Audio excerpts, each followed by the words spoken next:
Hey, how's it going everybody? My name is Aquarium Alex and welcome to today's video where I will be showing you my routine for cleaning my newest aquascape over here. This is the Cove that we made in the previous episode that I posted on the channel, and the Cove has since then been standing here for about a week.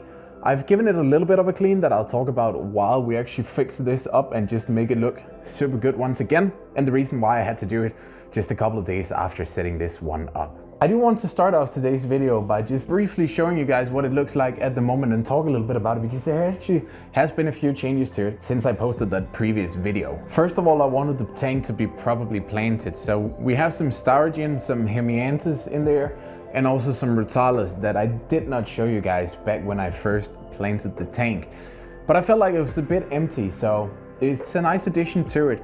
There are some challenges to this though, because I'm really wanting to run this tank without any CO2 additions, but I can already now see that the Hemianthus, they are struggling a bit, and there can be multiple reasons for this. First of all, this rock here that we planted, the Dragonstone over here, which sort of forms the Cove, struggles a bit when it comes to the details on it, on the top of it. So I figured a good way to add some extra layers of depth and detail to it was to add some of these Hemianthus onto there. But planting those there was a huge struggle because, and again, the tank is already established, so it's hard for me to glue anything onto the rocks. So what I ended up doing is take a little bit of driftwood and wrap it around that. But I needed to use a rather big cluster in order to hide the driftwood properly.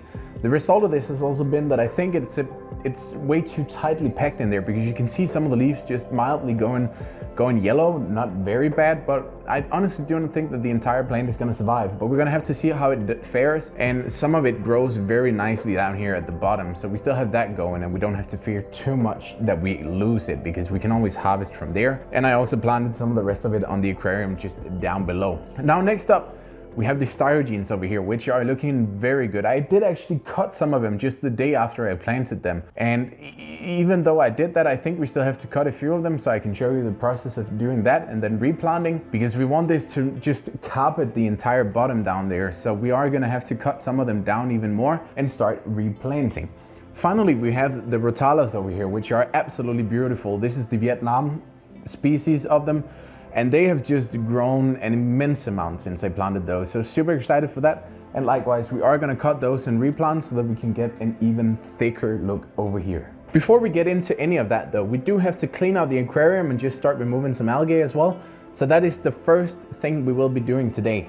As always with this, we started by just removing all of the equipment that is in the way, and then we gotta unplug the pump so that we don't have water splashing all over. There's the pump unplugged, and the good thing about doing this is that we also really need to remove all of this plant debris that the fish tend to sort of just tear up from the undergrounds. And I see that they've actually taken up a big chunk of Hemianthus there. And I've really struggled with where I want to put this, because it keeps uprooting, and I've tried my best to get it in here, but that is a real struggle. I'm gonna leave it there for now. I wanna make sure that there's room enough in there for the rhizome not to get destroyed, but it looks like it could be.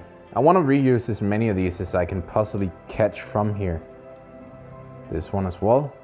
Now behind my outlet is where I usually find the plants that they manage to uproot. So we're just gonna empty it over there. Now before we start removing algae and all that stuff from inside of the aquarium, I usually like to just take out some of the water before we continue, because I think it's a bit easier to clean if we remove some of the water, so the concentration of water versus algae once we remove that from the glass is just a bit lower, and in my opinion makes it a bit easier to get out of there at the end of the day. So we're gonna go ahead and just remove 1/4 of the water now, and then we are gonna give it a good clean. As this is somewhat still newly established, I try to be careful as I suction through the plants, because I don't want to uproot too many of them. They are still somewhat fragile and suffering from not too good of a root net at the moment. So I'm careful as I push this down into them, because I don't want to accidentally force any of them out of the aquarium again. But the amount of dirt at this very moment is really limited. I find that the shrimps that I have in here are just doing a very good job at keeping this thing clean without me having to do too much. So more than anything, this is a water change.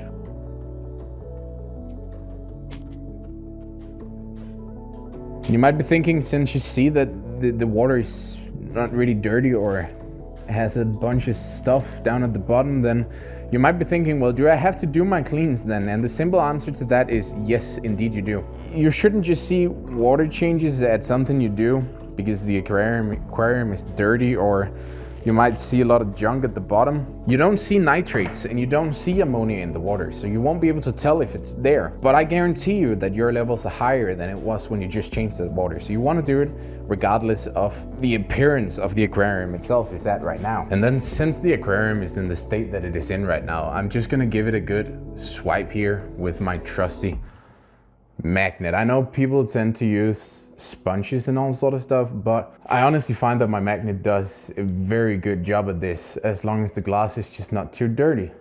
Now we want to remember to just do all of the parts up here, even though there's no water right now, because we don't want to forget any algae. Now while we do this, I might as well explain to you guys what exactly happened since I had to give it a good clean just a couple days after. If you remember, if you saw the video, if you didn't, by the way, I highly encourage you guys to go watch it, because it's actually a video that I'm very, very satisfied with, and I hope you guys are too. So basically what happened is that I did the aquascape in an already established tank. Now the downside to this, come on there, was the fact that the water got really, really full of clay. While this is not per se harmful for the fish, the consequence of it was that the filter ended up just sucking up so much clay. And that was bad, because that made a massive clog in my filter, and I had to actually remove that and clean that up all the way. And then I figured, since doing that, I might as well just tidy this thing up a bit. So I went and bought some plants and added those as well, because I felt like doing that. And I'm actually really, really happy that I did. So this is gonna look very good when all of these plants get established. The good thing in my opinion about using this magnet every time you clean the aquarium is that I never find that my algae is so hard to remove that I need either a sponge or a blade at the end of the day, because the only algae you see is just a tiny bit of green hair, and that's just not hard to remove at all. So it really just helps me a lot keeping this thing clean.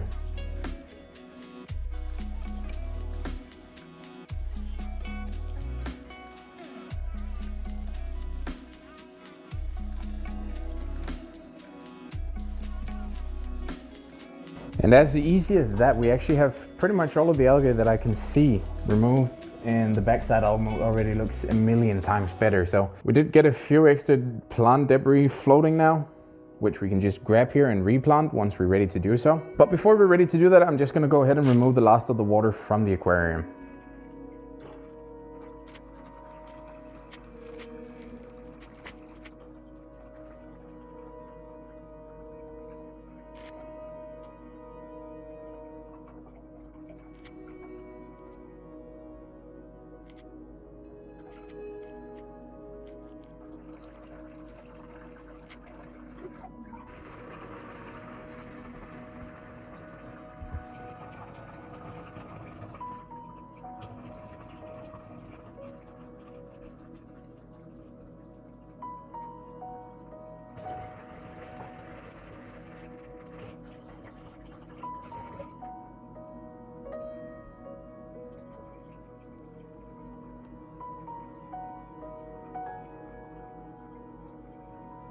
Now, before we start replanting the tank, there is one more thing that we have to do. That is cut down all of the plants that I think are too high at the moment, so that these get just a bit more trimmed, both for looks, but also to make these plants grow just a little bit more efficiently and create a nice carpeting effect, because we want to do that with pretty much all of the plants that we have in here. So let's get to that.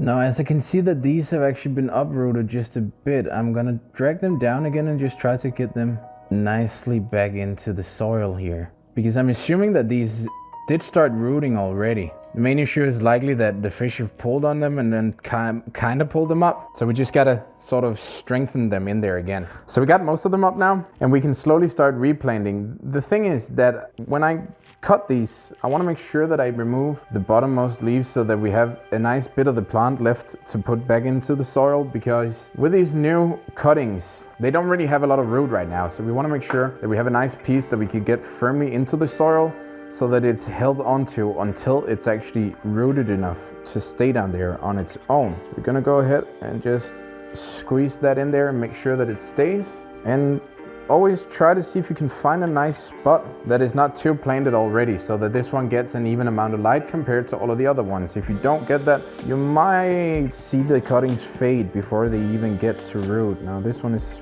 probably gonna be a bit of an issue.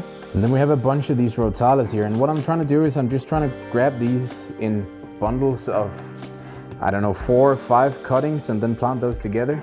And in my opinion, by doing so, you achieve a nice bushy-like cluster of plants, pretty much no matter which plant you're going for. So we want to see if we can find a good spot for that, and I actually think we have one right here. If you just move this stone a bit, whoops, I dropped one, and there. And then just get the guy that we dropped here, and let's see, can we get him in? Perfect. And then finally, we have a bunch of these tiny cuttings that I think are going to be too hard to plant.